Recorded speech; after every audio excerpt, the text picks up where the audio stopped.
Some politicians like to accuse each other of being soft on crime, and you get the same language in some newspaper coverage of crime and court cases and indeed of politics.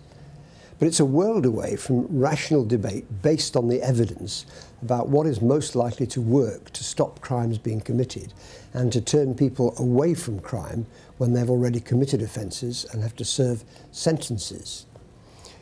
When I was elected to Parliament, there were 36,000 people in our prisons. Now there are 84,000 and rising. And that's going to demand more and more money to build more and more prisons. So we in the Justice Committee have had to ask the question, is that the best way of spending the money?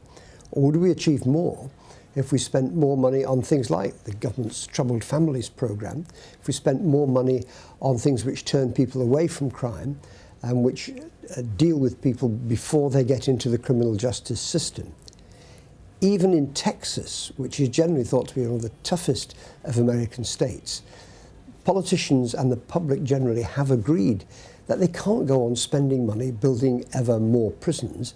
They need to tackle the root causes, things like drug and alcohol abuse, and using problem-solving courts and using measures of partnership with families to help tackle those problems before the crimes are committed in the first place.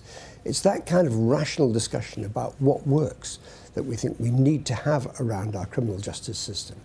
And it's the kind of discussion which we want to encourage much more widely than in the Justice Committee itself. And that's one of the things that we see as part of our primary purpose, to examine what works and to make criminal justice policy follow a logical course that will use taxpayers' money to keep the public safe.